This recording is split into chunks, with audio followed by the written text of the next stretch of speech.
It's been a while, huh? Yeah, as you can see, last week I didn't give myself my time to watch a movie like The Invisible Man or the Hero Academia movie.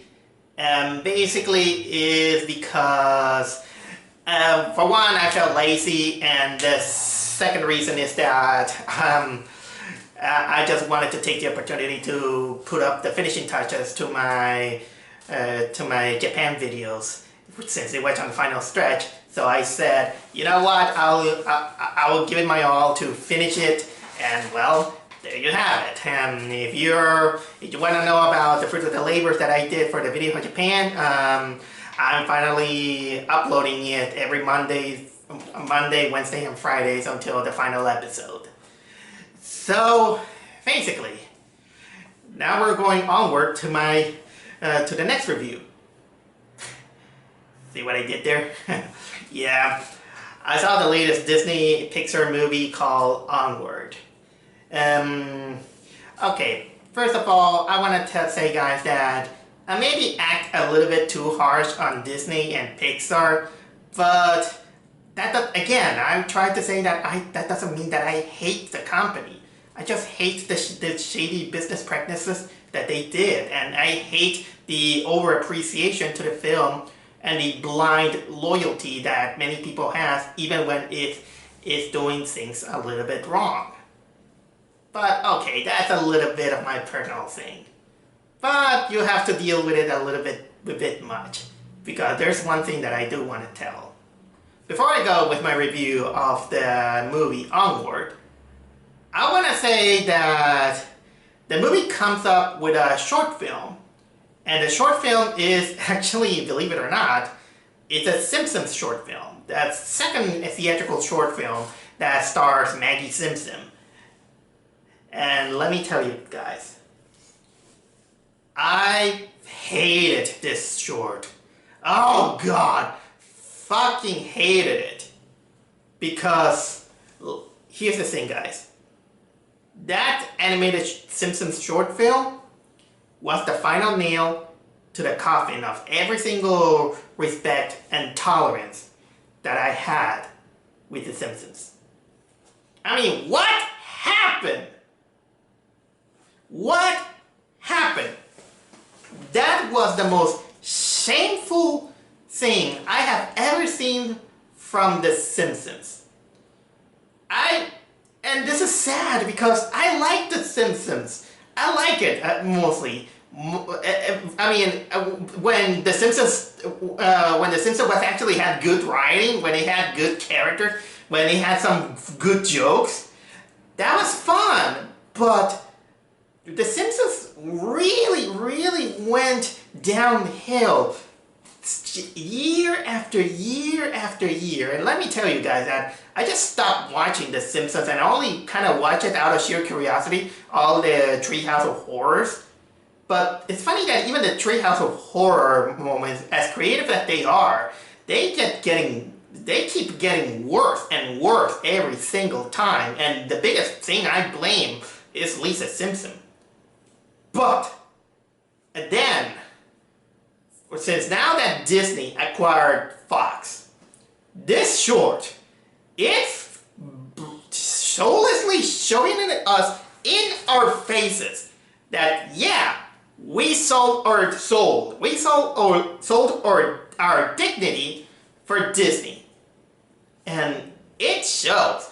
The Maggie short that came out is probably it tells you all the single things wrong that The Simpsons has currently.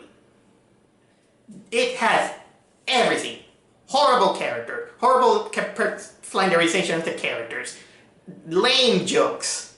I don't care if people say that it's cute and all, because yeah, it's basically Maggie falling in love with another baby, and then she wants to go back, but unfortunately, instead of Marge taken to this in-joke park that it has all full of progressive jokes that you read it on those books, and then she just and then of course she doesn't get the chance when she's been taken to the park, quote unquote, by Homer, who instead of being the likable Homer that we got, we still have the jerk ass Homer, in which he just takes her to a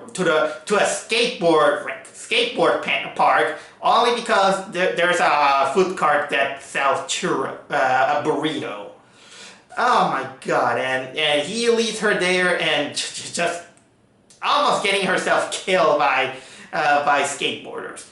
This how mean-spirited the Simpsons had went through, and with a lot of things that and I don't buy that the Simpsons are now making fun of Disney just to tell them that Disney is taking over everything. Now it shows in your face saying that, hey, now we're part of it. Oh god. So that was my last straw for the Simpsons. I lost my respect to them. I will still, but let it be known that I will still remember them for the good laughs that I had and the good episode that I had on I think from season 9 or season 6 and below. Man, I will say that this is the only thing that made me really, really disgusted. That short film of The Simpsons was disgusting. It's totally disgusting. On the other hand, I saw Onward, and you know what? I'll say that the trailer didn't exactly impress me, but at least I find it kind of interesting. As you can tell, I do like kind of like fantasy medieval times setting. Not exactly going through isekai territory, but in this case, I like the premise that it goes. I mean, it's kind of like what will happen if a fantasy medieval setting kind of becomes a little bit modernized. I think I saw something in another cartoon, but mostly they do it out of parody. But this one, they kind of just take it as a setting, and I was okay with it. My only kind of biggest concern is that they might pull out a good dinosaur, in which the good dinosaur had that the meteor didn't crash and the dinosaur become a little bit intelligently evolved. But unfortunately, the meteor scene has nothing to do with the plot itself. It was just kind of like a setup for the setting in the world. So basically, this thing was kind of like unimportant. So that was my biggest worry about that one, in which probably they'll say that the modernization of the world will not be too important to the story's theme or storyline. But before I get to that, I will say this. I really like this movie. I like Onward. I had a lot of fun. I'm not gonna say that it's the greatest Pixar movie there is.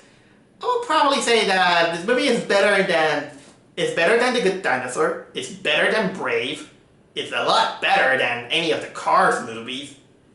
I think I like this one a little bit better than Toy Story 4. But I'll put it below Toy Story 3 or Bugs Life or the original Toy Story 2. You know what? If I continue ranking it, it's going to take it all day. But anyway, yeah, I absolutely enjoyed this film, and to put it a little bit short, it does tug your strings in like the usual Pixar way. Although there are some things that this movie could have improved a little bit, but I'll get to that when in time's due. But okay, now it's time for me to talk about the movie itself. I'm gonna try to not spoil the movie, but of course, I'm not gonna try to spoil the movie because I do want to say a few things. but I will not spoil it. So rest assured. Like I said, I like the setting of the movie in which it starts out kind of like as a narration in which in this world of medieval fantasy, magic exists. Everybody likes magic. They use it, in almost everything. But I like a lot of things about magic when they do have a little bit of an alchemic retribution to it. Like, for example, you can't do magic, out of thin air. You have to follow different rules, kind of like Harry Potter. And in this case, they say that, yeah, magic can help you with everything, but unfortunately, not everyone can do it. Because magic is, well, it requires a lot of hard work, a lot of focus, and sometimes it comes off a little bit too risky.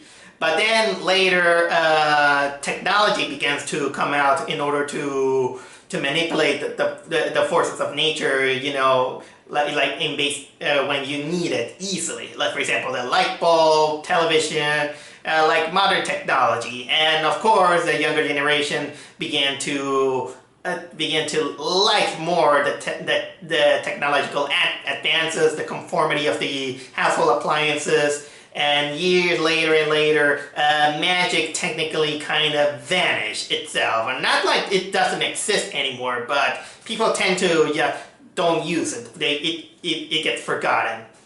And then we got for the point of view of our characters, which is a family of elves. We got our main characters, which is this really socially awkward elf, a really timid timid guy.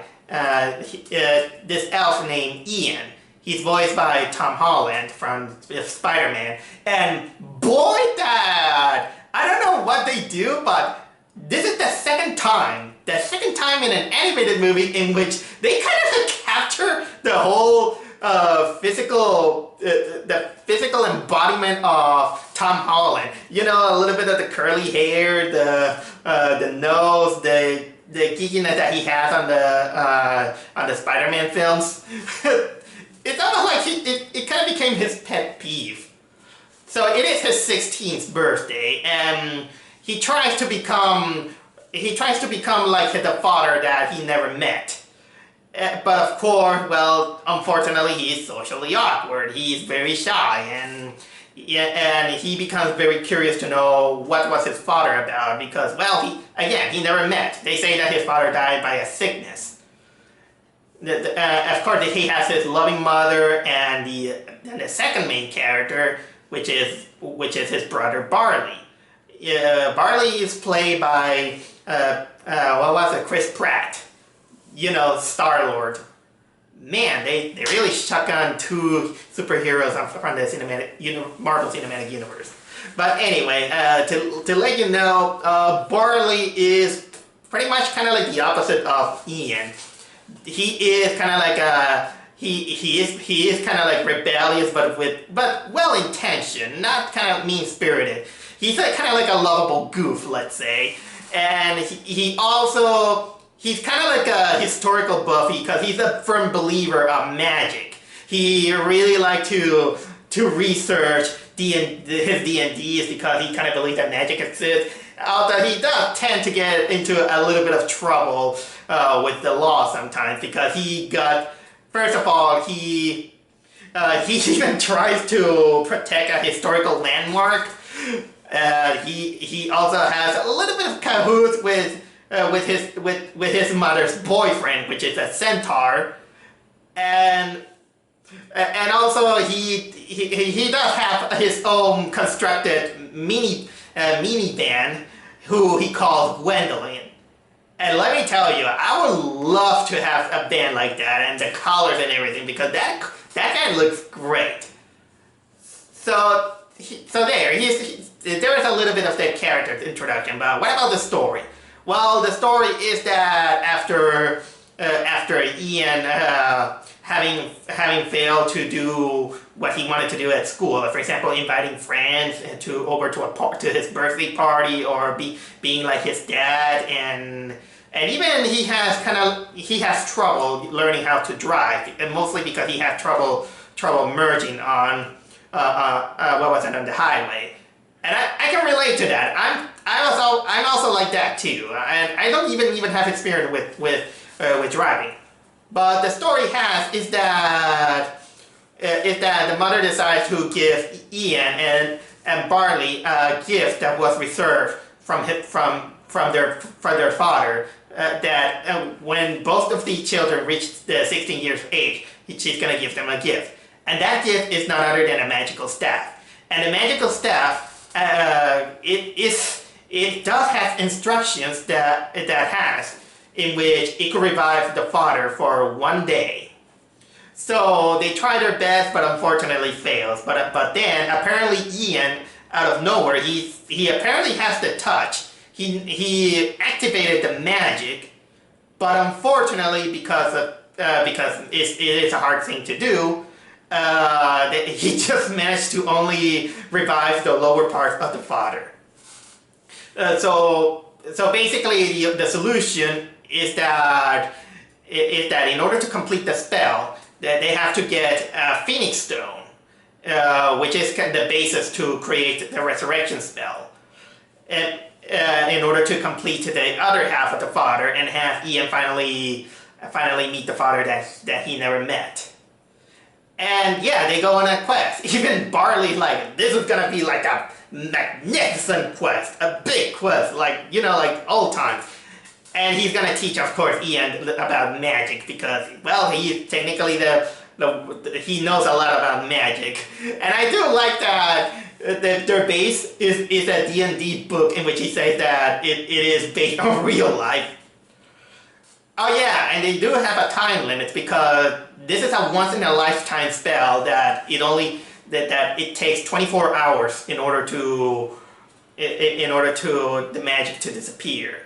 So they have only after sunset. And well, that's basically the summary of the story. That I will not go into details because I want to go tell you that you have to check it out. But I do want to mention a little bit of the plot points. So be wary. Of course, I'm not gonna even talk about the animation because, well, it's Pixar. There's hardly something that is really badly animated, and it's still the Pixar style. So animation and how it looks is, well, pointless. It's pointless when you talk about theatrical animation because normally it's good. They're professionals. I like some of the characters. Another character that appears a little bit into the movie that has a little bit of an impact is Manticore, played by Octavia Spencer.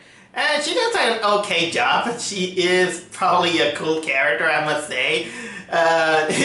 It's kind of funny that they just go to her in order to find clues about where a phoenix stone can be. And well, they go to this place called the Manticore Cavern, in which it was suspected that it's gonna be like you know, the usual tavern that is full of bandits and everything, like, you know, an isekai cartoon. But no, it is technically a TGI Fridays or something like that. Well, this thing, it is kind of ruined a little bit from the trailer, I'll say. I kind of wish to say that maybe we should not show everything on trailers. I think that some things should be stay as a surprise.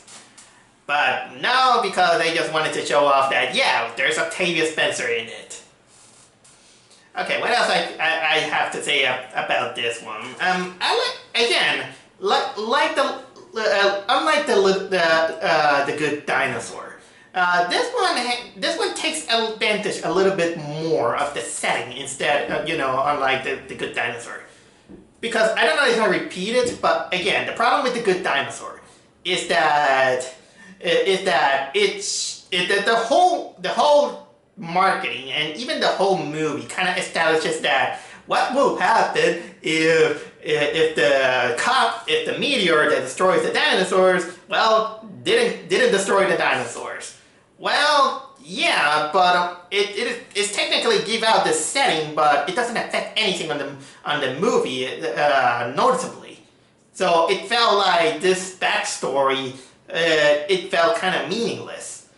But in the case of Onward, this one they do take advantage, and it's not exactly gigantic. It establishes that and I like the theme about it. I like that sometimes when things are old school, they tend to be a little bit harder to master. Especially you notice it in the case of Ian. He has the potential to make magic, but the problem is that to create magic, you need to follow certain rules, and some of them is that you have to stay focused.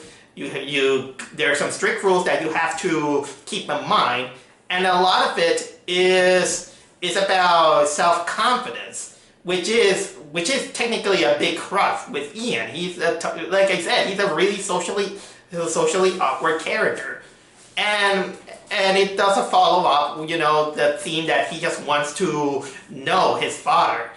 And also we got, and another thing that this movie has is basically the relationship between Ian and Barley. Barley is technically, the lovable goof who he just do what his heart tells him. He just kind of wants to be fearless and everything, and it goes a little bit in odds with Ian. But then when they have this quest, you'll see them bond with each other, and somehow it also creates a little bit telling you that Ian even makes a kind of like a bucket list of things he wants to do when they completely resurrect the father, and then it kind of shows between the bonding between Ian and Barley. This is the second movie that it has a bucket list. The other one is the Sonic the Hedgehog movie. And yeah, going back to the world building on Onward, I kind of actually like that there are fantasy creatures all around and they just get along very well. Or they have kind of like different personality. Again, they have the mother's boyfriend who is a centaur. There's ogres, orcs everywhere. There's even a scene with biker pixies. I'll leave it to that, by the way. Well, what else there is to say? Give me a second. Okay, I'm not gonna go too much into spoilers. Well, actually, I won't. But I will think that it is time a little bit to deflate the ego of the movie and saying some of the things that I do find a little bit, things that could make the movie a little bit better compared to, other Pixar movies. The first thing is that I think this movie could have been kind of like a coming-of-age film, more for Ian, and a little bit less for Barley. But then apparently after the second half of the movie, somehow the movie kind of steals the thunder from Ian to Barley, and it becomes kind of more like Barley's quest than Ian's quest. I mean, don't get me wrong, it's still Ian's quest, but it has to, well, like I said, they do say that they lost they lost their father due to a sickness. They don't establish the sickness, but of course when Barley, he just began to say that, I just saw him, I couldn't see him because all these test tubes and all these things. Yeah, that is cancer. Oh God, Disney, just say that it's cancer. That's cancer. Children should know about this.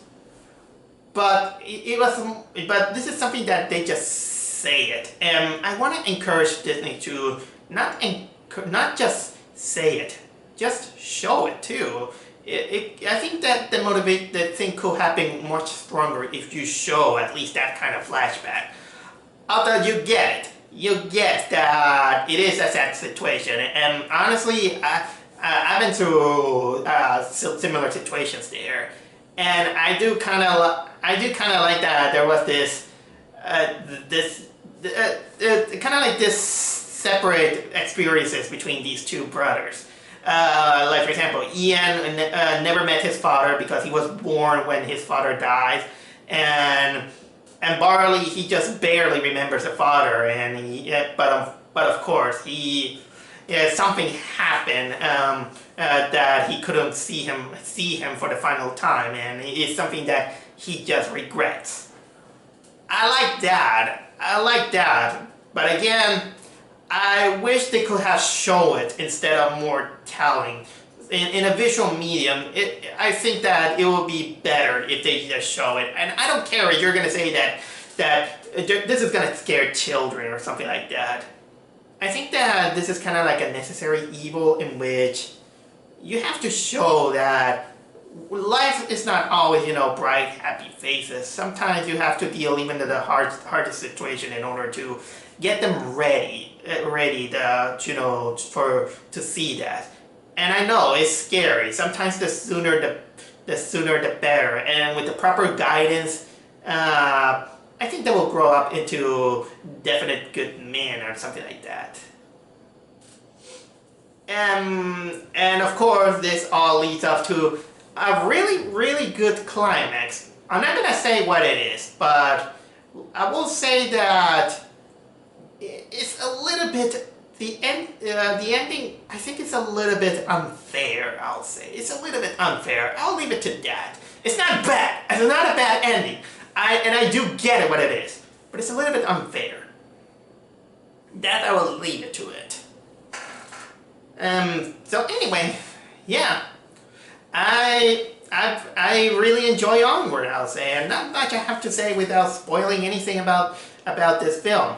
I like it. Again, to summarize, I like the theme. I like the relationship with the characters.